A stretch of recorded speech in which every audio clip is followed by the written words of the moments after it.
Hi, Brian. Hello, Mr. Watts. How are you, sir?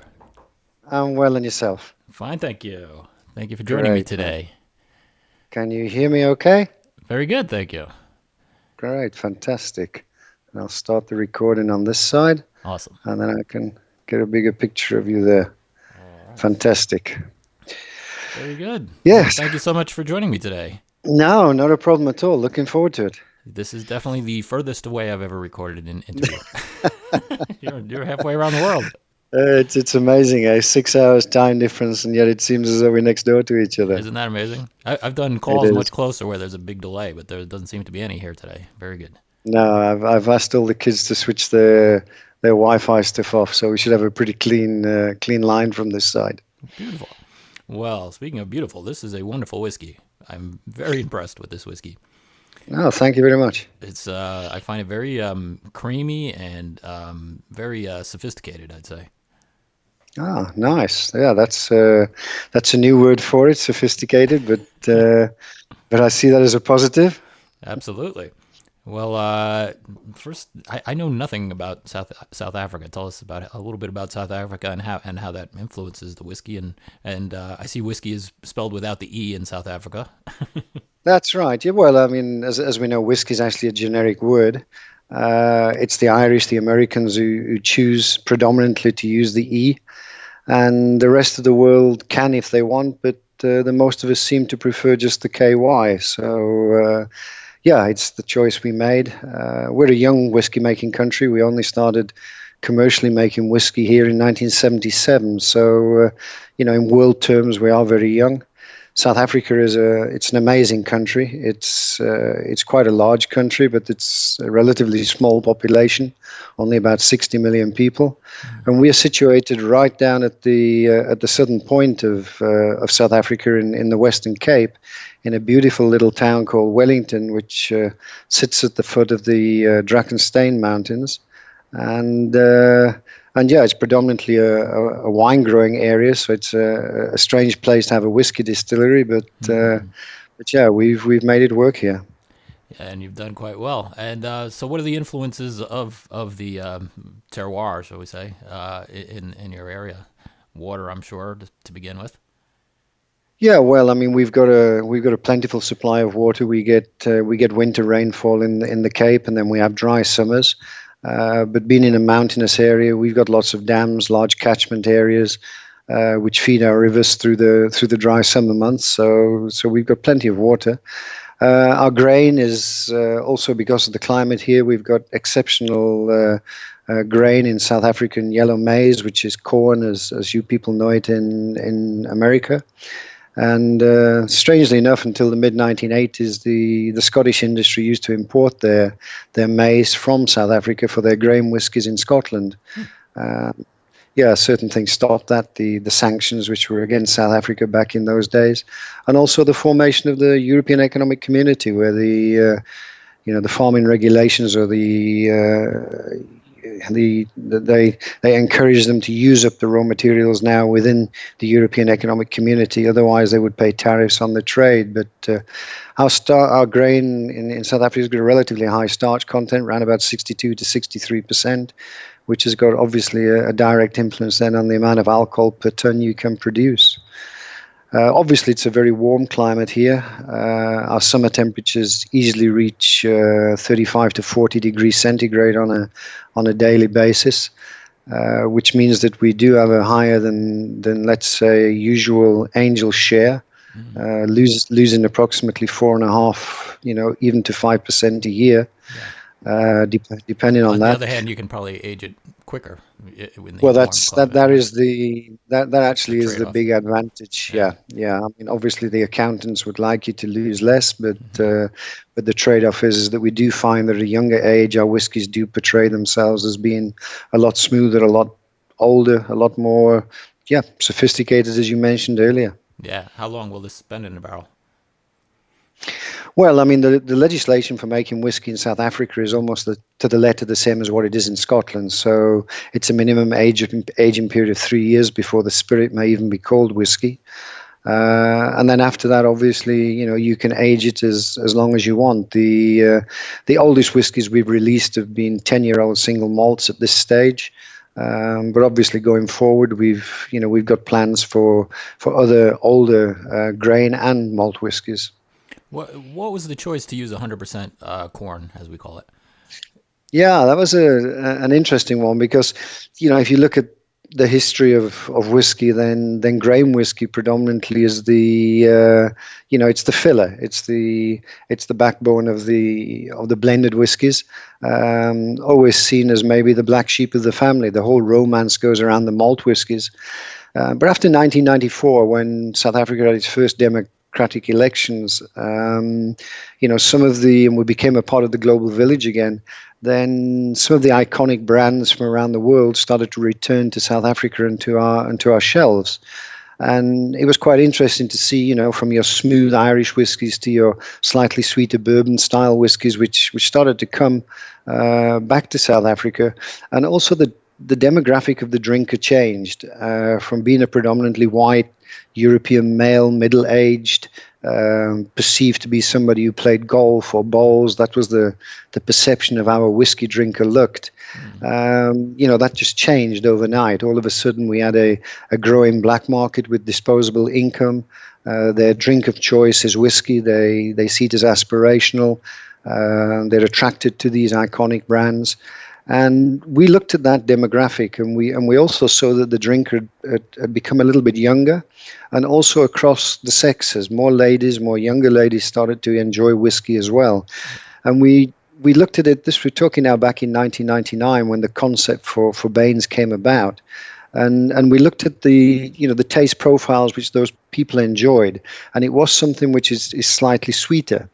Now, as you know, whiskey is a total natural product. It's water, it's grains, it's yeast. So the only way that you can add sweetness or flavor is through the type of wood which you select for the maturation period.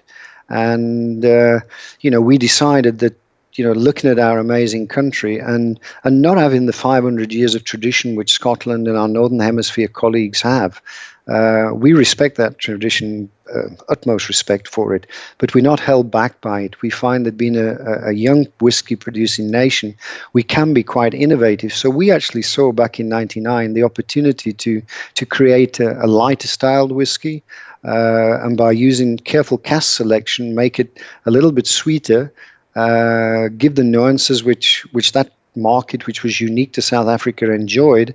And we came up with the concept of Bains, which was eventually launched in 2009. So, 10 years from conception to birth. Wow. and a very, very, calculated plan of what we wanted to achieve. It wasn't a case, where now, for example, grain is starting to come back a little bit now, the lighter style whiskies. But, were they planned 15, 20 years ago? I'm not so sure about that. Right. In our particular case with Bains, there was a definite plan to move away from a traditional style whiskey to something which was uniquely different and our own style here in the Cape. It really is a unique style, and you think, being that it's 100% corn, not that all bourbons are 100% corn, or even not many are actually, but you're double maturing in bourbon casks, so there's a lot of similarities with bourbon here. Yet it definitely has a distinct style to it. Yeah, no, I mean that was the big plus point for us when we started looking at what does the market enjoy. I mean the bourbons do bring a nice sweetness, and that's something which comes from American oak, especially the newer first fill ex bourbon. If you can get hold of them, which we fortunately can, then that helps us bring through those sweet characters, those vanilla notes into the whiskey, which appeals to the younger and the broader market demographic within South Africa. Mm-hmm.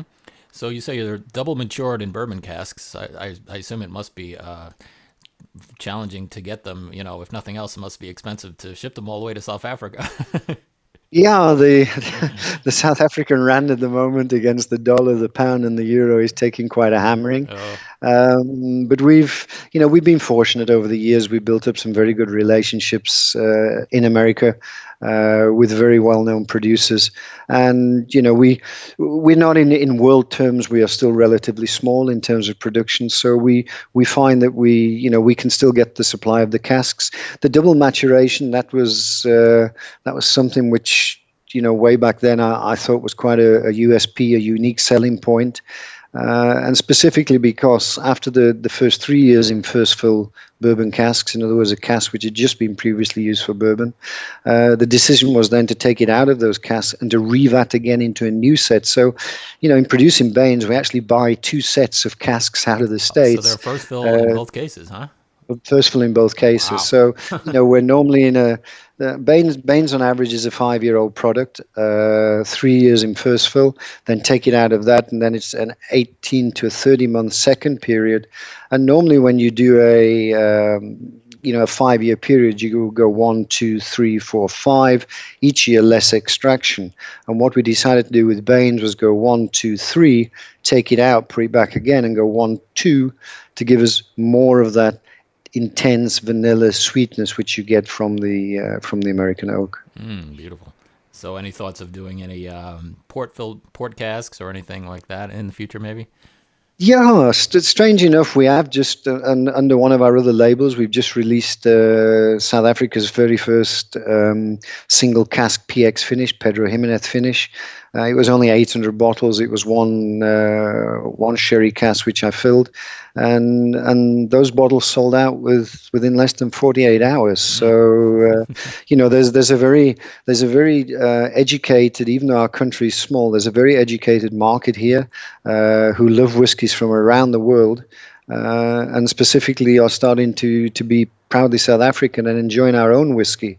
For years, that was a very big challenge because we make incredible brandy in this country. We make some of the best wines in the world come from South Africa, but people don't relate whiskey in South Africa. People still have this whiskey in Scotland, whiskey in Ireland, which is absolutely fine because that's the way it's been for years. Yeah. But over the last 10, 15 years, New World countries are starting to come to the fore. Taiwan being a classic example under the fantastic leadership of Ian Chang. You've got Sweden with Angelo D'Arzio. You've got Tasmania now coming, and Australia coming to the fore.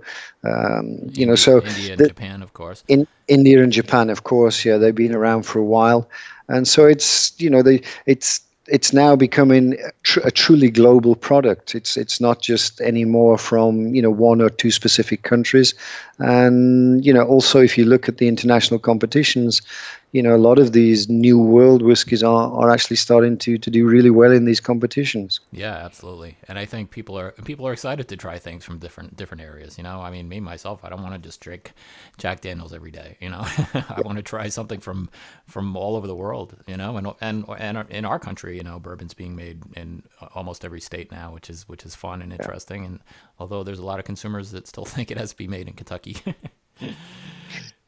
No, I think that's an excellent point you've got there. When I do my tastings, I always say that there isn't one whiskey to suit every occasion, and if you're only drinking one whiskey, then you're actually doing yourself a disservice. Absolutely. I mean, whiskey is such a fantastic product.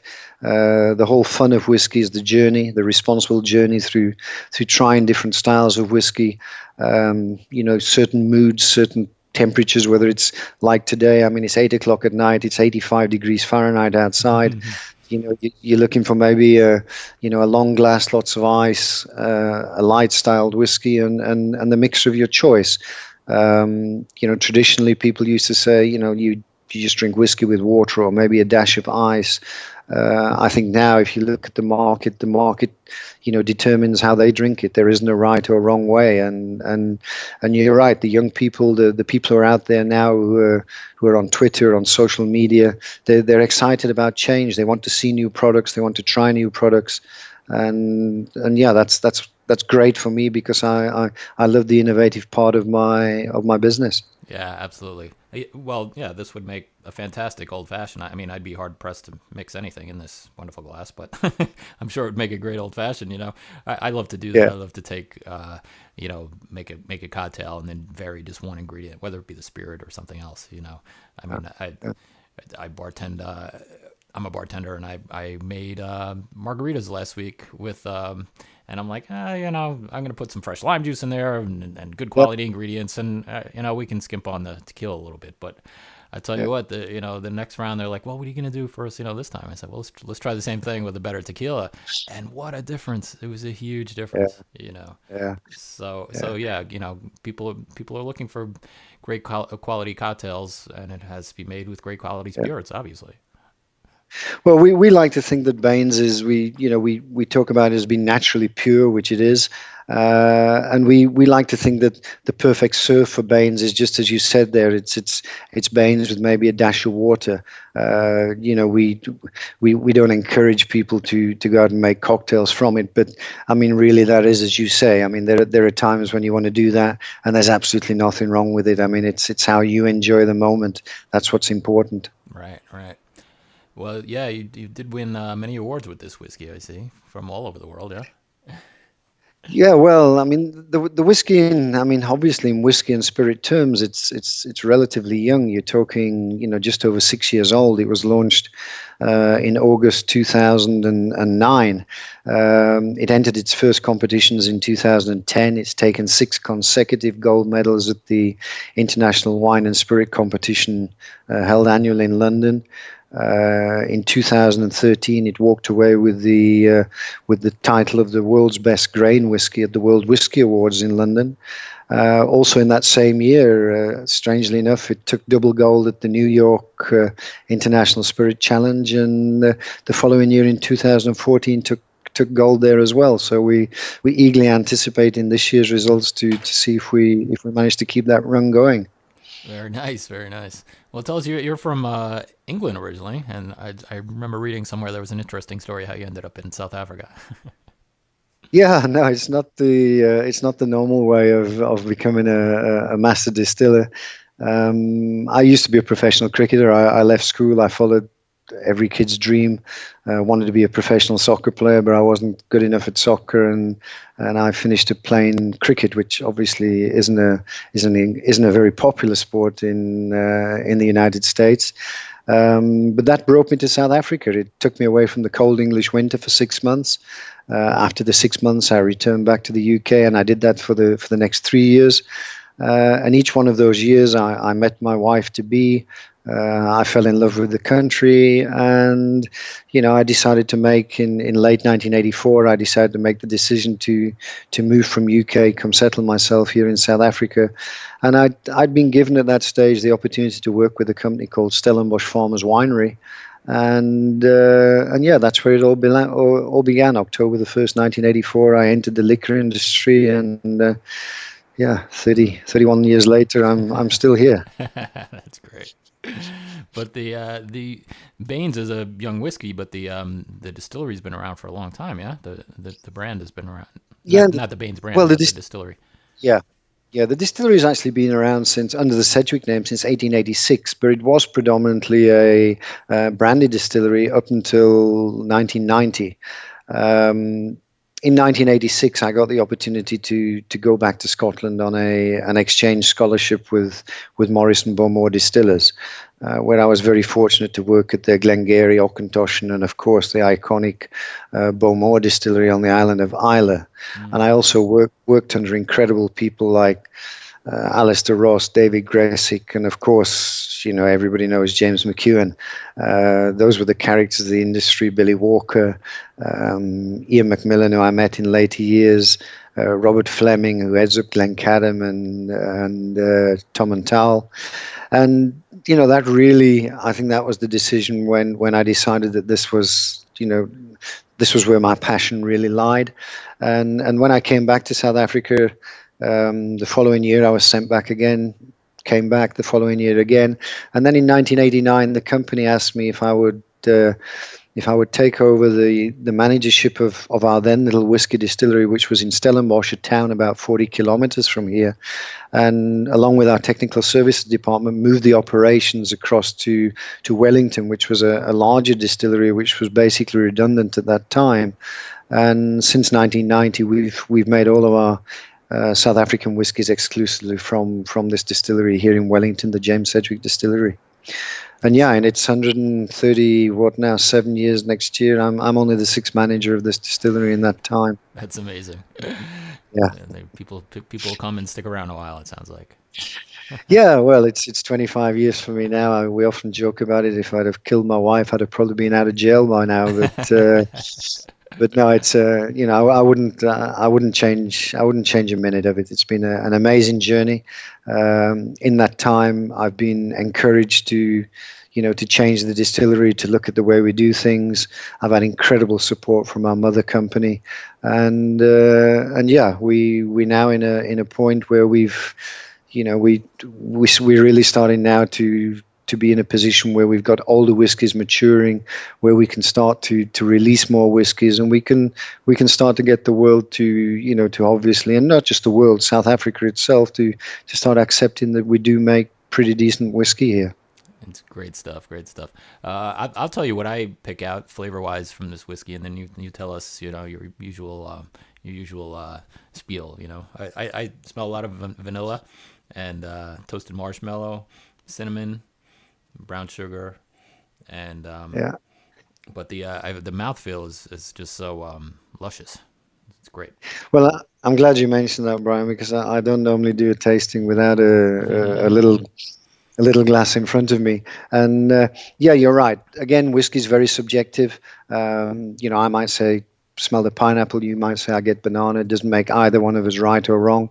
It's how you experience the whiskey, which is important. So normally do the tastings. It's a guideline. It's to teach or to point the people in the direction where I believe they should be, and hopefully we take it from there. Normally, when I do a tasting, there's a difference between tasting and drinking.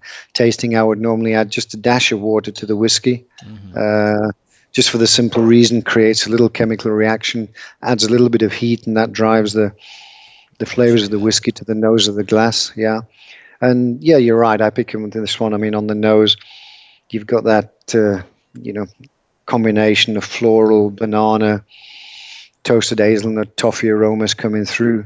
And if you take a taste of this whiskey, I think that's actually where it really comes to the fore.